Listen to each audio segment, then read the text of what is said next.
Hi friends, welcome to my channel. My Zen వీడియోస్కి స్వాగతం. ఇవాళ మీకు పెసరపప్పు గారెలు చూడండి, టేస్టీగా సూపర్ గారెలు అనమాట. రెసిపీ చూపిస్తున్నా. ఒక బౌల్ పెసరపప్పు తీసి నానబెట్టి పెట్టుకోవాలి. ఒక 3 కట్టల పాలకూర, 1 స్పూన్ జీలకర్ర, 2 స్పూన్ల ధనియాలు, ఒక చిన్న అల్లం ముక్క, 3 పచ్చిమిర్చీలు ఇవన్నీ వేసి కాస్త ముక్కలుగా రుబ్బుకోవాలన్నమాట. మెత్తగా రుబ్బకూడదు, రుబ్బితే గారెలు చేయడం రాదు, జారిపోతూ ఉంటుంది అన్నమాట. కాస్త ముక్కలుగానే రుబ్బుకోవాలి. అన్నీ మిక్సీలో వేసుకొని ముక్కలుగా రుబ్బి పక్కకు పెట్టుకోవాలి. అందులో మనం కట్ చేసి పెట్టుకున్న పాలకూర వేయాలన్నమాట. పాలకూర కాస్త ఉప్పు టేస్ట్ చూసి వేసుకోవాలి. పాలకూర వేసిన తర్వాత కాస్త కొంచెం పసుపు, తినే సోడా కంపల్సరీ ఒక 2 పించులు తినే సోడా వేయాలి. ఎందుకంటే పెసరపప్పు గారెలు గ్యాస్ వస్తుంది అనమాట. ఎవరికైనా వస్తుంది, చిన్నపిల్లలకి పెద్దలకి అందరికీ గ్యాస్ వస్తుంది కాబట్టి సోడా కంపల్సరీ వేయాలి. పాలకూర వేసి ఆ సోడా వేసి కాస్త మంచిగా కలుపుకోవాలన్నమాట. మనం పట్టి పెట్టుకున్నాం కదా పప్పు పేస్ట్లో, పాలకూర వేసి అంతా కలిపి పెట్టుకున్న తర్వాత కాగే నూనెలో వడలు వేసుకోవడమే.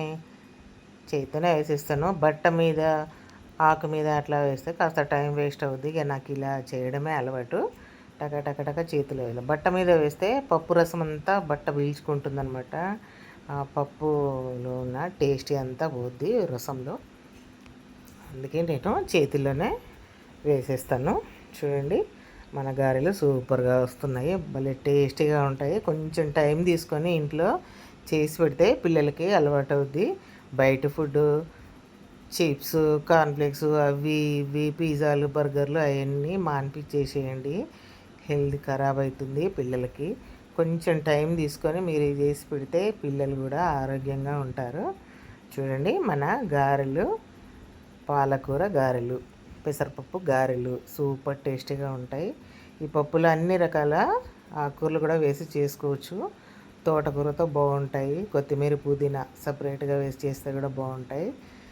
ఒకసారి పాలకూర వేసాను కదా, మళ్ళీసారి తోటకూరతో, మళ్ళీ ఒకసారి పాలకూర చేశాను కదా, ఇప్పుడు కొత్తిమీర, పుదీనాతో చేస్తే కూడా భలే టేస్టీగా ఉంటాయి. అవి మళ్ళీ ఒకసారి ఇంకొక రెసిపీలో చూపిస్తాను. ఇప్పుడైతే మన పప్పు గారెలు సూపర్ టేస్టీగా రెడీ అయ్యాయి. చూడండి, కలర్ కూడా బాగుంది. ఇవన్నీ నూనెలో మంచిగా జాగ్రత్తగా వేయించుకొని తీసి పక్కకు పెట్టుకుంటే ఇవాళ మనకు టేస్టీ పెసరపప్పు గారెలు రెడీ అన్నమాట. చాలా టేస్టీగా ఉంటాయండి. కొంచెం ట్రై చేసి చూడండి. ఖాళీ టైం దొరికినప్పుడు ఇలాంటివి చేసి పెడితే పిల్లలు అలవాటు అవుతారనమాట. బయటి ఫుడ్ అడగరు. చూడండి ఫ్రెండ్స్, ఇవాళ మంచి పెసరపప్పు గారెలు మీకోసం. ఈజీ రెసిపీ, ఇంట్లో చేసుకోండి. ఇంటి వాళ్ళతో చేపించి తినండి. ఓకేనా ఫ్రెండ్స్? మీరు కూడా హాయిగా చేసుకొని తినండి. Thank you friends.